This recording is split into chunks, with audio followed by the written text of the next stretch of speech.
Introduction. Hey, look this picture. A Greek mathematician performing a geometric construction with a compass from the School of Athens by Raphael. Do you know how does geometry originate? It appears to have originated from the need for measuring land. You know, today our teacher is going to teach us a different form of geometry. What is that? Euclidean geometry. It is a mathematical system attributed to the Alexandrian Greek mathematician Euclid, which he described in his textbook. Come, let's go to the class and learn. Objectives. At the end of this lesson, you'll be able to understand Euclid's definitions, identify various axioms and postulates, understand equivalent versions of Euclid's fifth postulate, solve examples related to Euclid's axioms and postulates.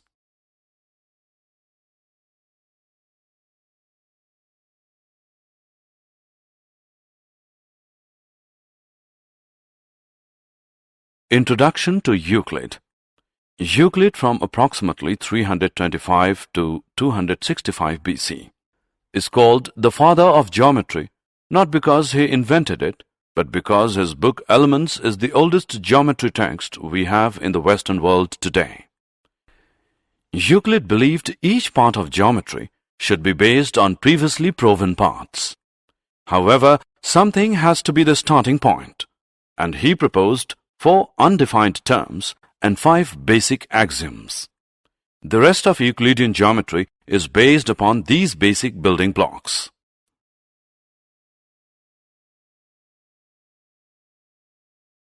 Euclid's definition. Euclid divided the elements into 13 chapters, each called a book. These books is influenced the whole world's understanding of geometry for generations to come. He began his exposition by listing 23 definitions in Book 1 of the Elements.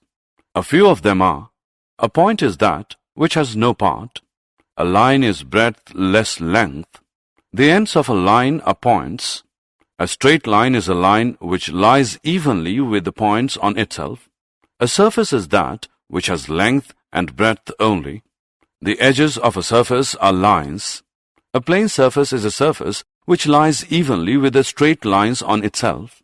Point to remember. A point, a line, and a plane are concepts only, and these terms are taken as undefined.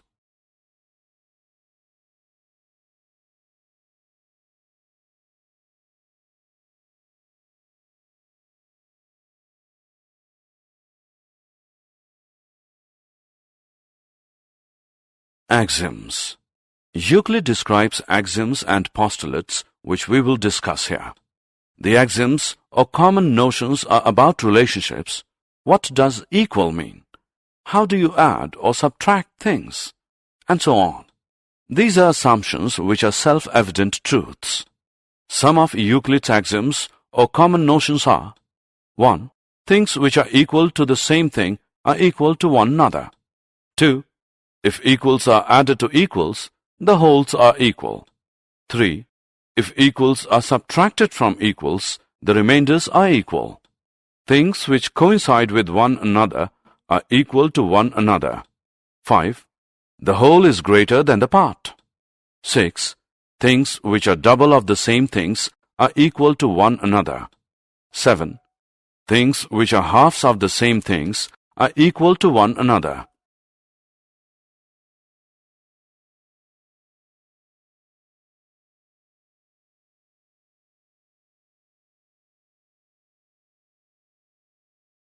Postulates.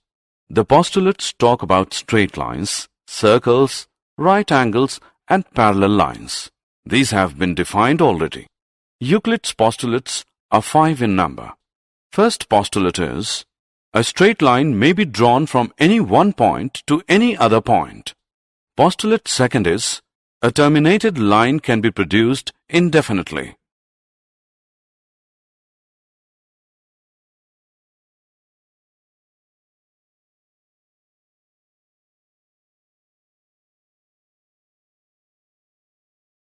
Other postulates. Other postulates are: Postulate 3. A circle can be drawn with any center and any radius. Postulate 4. All right angles are equal to one another.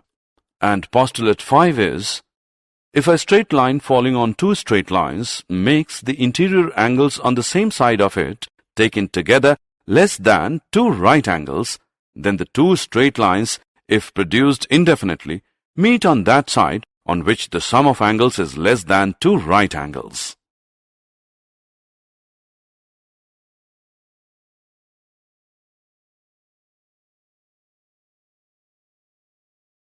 Theorems or propositions.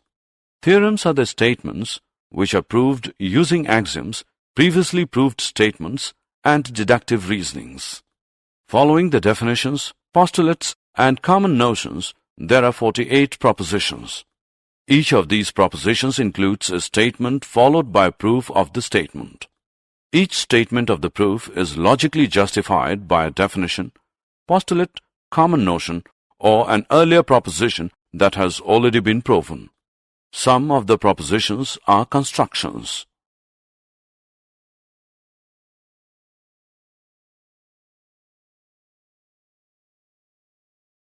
Theorem. Two distinct lines cannot have more than one point in common. Given two distinct lines L and M, we have to prove that lines L and M have only one point P in common. Proof. We shall prove it by contradiction. Let us consider that two lines intersect in two distinct points P and Q. Thus, we see that the two lines L and M pass through two distinct points P and Q. But this assumption clashes with the axiom. Given two distinct points, there is a unique line that passes through them. Hence, our assumption is wrong that the two lines can pass through two distinct points is wrong. Hence, two distinct lines cannot have more than one point in common.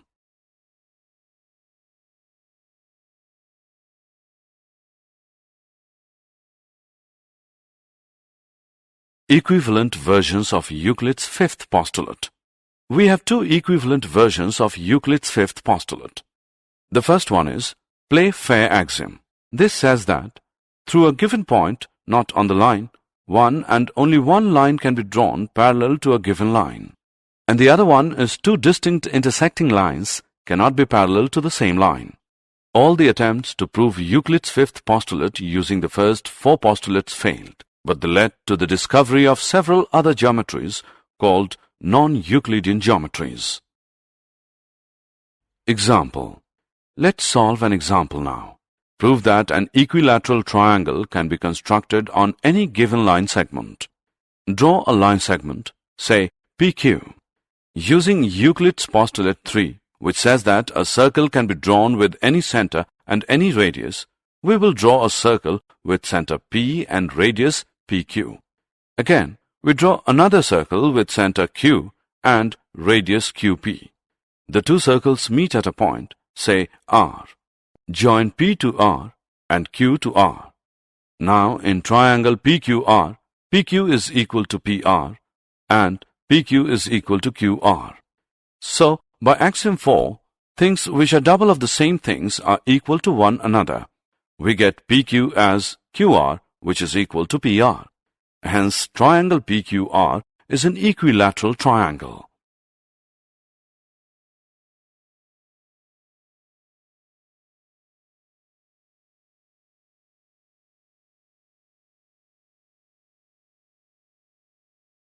Did you know?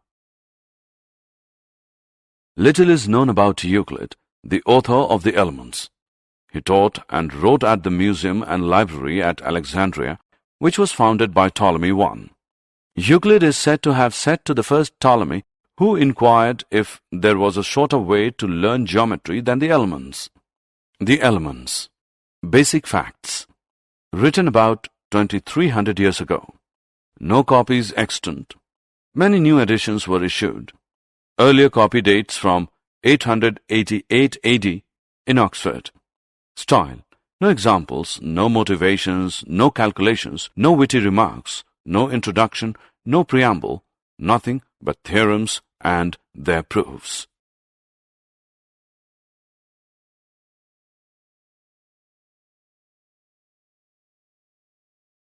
Summary. Let us summarize what we have learned. The terms point, a line, and a plane are now taken as undefined. Axioms or postulates are the assumptions which are obvious universal truths. They are not proved. Theorems are statements which are proved using definitions, axioms, previously proved statements, and deductive reasoning. There are two versions of Euclid's fifth postulate. All the attempts to prove Euclid's fifth postulate using the first four postulates failed, but they led to the discovery of several other geometries called non-Euclidean geometry.